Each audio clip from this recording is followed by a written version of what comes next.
জামালউদ্দিন উনি আপনাকে আমন্ত্রণ জানাচ্ছি এবং আমরা আসলে জাকসু নির্বাচনের অবধারিতভাবে এই ভোট গণনা কেন দেরি হচ্ছে সেটা একটু কারণ খোঁজার চেষ্টা করছিলাম। আপনি জাহাঙ্গীরনগর বিশ্ববিদ্যালয়ের পরিস্থিতি ভালো জানবেন, শিক্ষার্থীদের সম্বন্ধে আপনি ভালো জানবেন, জাকসু নির্বাচনে যা যা হয়েছে শুরু থেকে সেগুলো নিশ্চয়ই আপনার চোখে আছে। আপনার কি মনে হচ্ছে আসলে ফলাফল গণনায় ১৯ ঘন্টা পার হয়ে যাওয়ার পর বলা হচ্ছে ভোর রাতে হয়তো ফলাফল আসতে পারে, এই দেরিটা আসলে কেন হচ্ছে? ধন্যবাদ।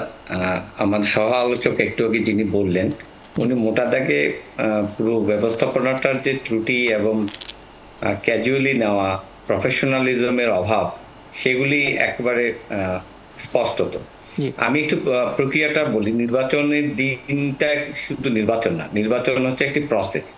শিডিউল ঘোষণা থেকে শুরু করে নির্বাচনের ফলাফল ঘোষণা পর্যন্ত এটা হচ্ছে একটা নির্বাচনকালীন সময়। এই সময়ে স্টেক হোল্ডার হচ্ছে আপনার সংগঠনগুলি বা নির্বাচন যারা করছে শিক্ষার্থী, আর একটা স্টেক হোল্ডার হচ্ছে আপনার প্রশাসন এবং নির্বাচন কমিশন, আর দিন শেষে স্টেক হোল্ডার হচ্ছে আমাদের জনগণ বা আমরা যারা উদ্বিগ্ন গণতান্ত্রিক চর্চায় প্রাতিষ্ঠানিক দিক থেকে যারা এই বিষয়গুলিকে শক্তিশালী দেখতে চায় সেই জনগোষ্ঠী।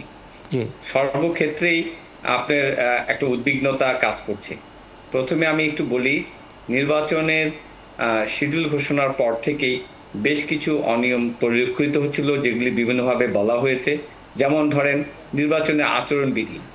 নির্বাচনের আচরণবিধিটাই ছিল আপনার এক পেশে কোনো একটি উদ্দেশ্যমূলক। আপনি কোথাও কি শুনেছেন যে নির্বাচনের আচরণবিধি অনেকটা সান্ধ্য আইনের মতো? জাহাঙ্গীরনগর ক্যাম্পাসের শিডিউল ঘোষণার পরে কোনো ধরনের কালচারাল, কোনো ধরনের সেমিনার, সিম্পোজিয়াম এই ধরনের অনুষ্ঠান হতে পারবে না। 25 জনের বেশি একসাথে চলাচল করা যাবে না। আপনি দেখেন নির্বাচনের যে সেন্ট্রাল প্যানেল কেউ যদি দেয়, তার সংখ্যায় 25 জন, তার সাথে যদি নেতা কর্মীরা থাকে, সব মিলে একটা করিডোরে হাঁটলেও তো আপনার অনুমতি নিয়ে যদি একটু থামাই, হ্যাঁ একটু বলবেন আসলে মানে এই যে আচরণ বিধির মধ্যে সমস্যা, অপ্রত্যাশিত কিছু নির্দেশনা, এগুলো আসলে কারা করছে এবং কেন করছে, মানে কোন ভাবে আসলে এই জিনিসগুলো তৈরি হচ্ছে? এটা তো আসলে জাহাঙ্গীরনগরের ইতিহাসে আমরা কখনো দেখিনি, অন্তত জাকসুর ক্ষেত্রে। এই প্রশ্নের উত্তর হয়তো নির্বাচন কমিশন এবং প্রশাসন দিতে পারবে। তবে আমার কাছে বাইরে থেকে যেটা মনে হয়েছে যে কোনো একটি গোষ্ঠী খুব তাড়াহুড়া চায়, কোনো একটা গোষ্ঠী খুব তড়িঘড়ি করে নির্বাচনটা যেন তেন প্রকারে হোক আর যেভাবে হোক তাড়াতাড়ি করে করতে চায়। আমি প্রক্রিয়াগতভাবে ত্রুটির কারণটা মনে করি এটি। কারণ দেখেন, আমাদের নির্বাচনের দুটা দিক আছে। একটা দিক হলো আপনার ক্রেডিবল একটা নির্বাচন হতে হবে, সেটা আভ্যন্তরীণ ব্যাপার। আর একটা হলো পারসেপশন, যে সবাই জানবে বুঝবে যে একটি স্বচ্ছ, ফ্রি, ফেয়ার, উৎসবমুখর নির্বাচন হয়েছে, যেখানে সিস্টেম ইটসেলফ ছিল খুবই শক্তিশালী অবস্থানে। শিক্ষকদের দিক থেকে, প্রশাসনের দিক থেকে এবং নির্বাচন পরিচালনাকারী প্রতিষ্ঠানের দিক থেকে সবচেয়ে বড় জিনিস হলো স্টেক হোল্ডাররা বিতর্কের বিষয় থাকতেই পারে, কিন্তু তাদের সিস্টেম যাতে কনসিস্টেন্ট থাকে। স্বাভাবিকভাবে জানতে চাইতেই পারি, মানে যে গোষ্ঠী আসলে একটু তাড়াহুড়া করছে নির্বাচনটা নিয়ে, তারা কি এতটা আত্মবিশ্বাসী যে নির্বাচন হলেই তারা জিতে যাবে? সেটি তারাই ভালো বলতে পারবে। তবে আমার কাছে মনে হয়েছে যে মানে নির্বাচন কমিশনে বা প্রশাসনের কোনো একটি জায়গা থেকে এই তাড়াহুড়ার বিষয়টি আমার কাছে প্রতীয়মান হয়েছে।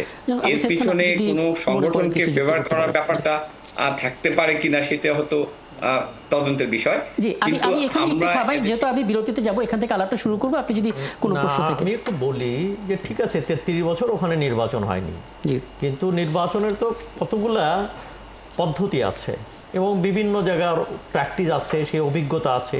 সেই অভিজ্ঞতা থেকে শিক্ষা নেওয়া উচিত ছিল এবং সেই ধরনের পরিকল্পনা নেওয়া উচিত ছিল, কিন্তু কোনো পরিকল্পনা এখানে কাজ করেছে বলে মনে হয় না।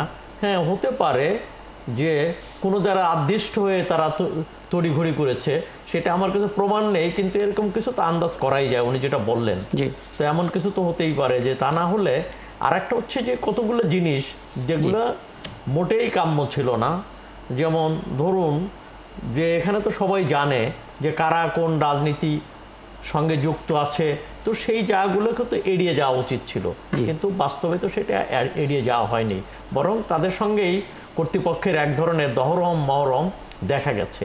এবং বিভিন্নভাবে শোনা গেছে, এটা দুঃখজনক এবং দুর্ভাগ্যজনক। একদম একদম। আমি আসলে এই মন্তব্যটা নিয়ে আলাপটা শেষ করি। অনেক ধন্যবাদ অধ্যাপক ডক্টর জামালউদ্দিন উনু।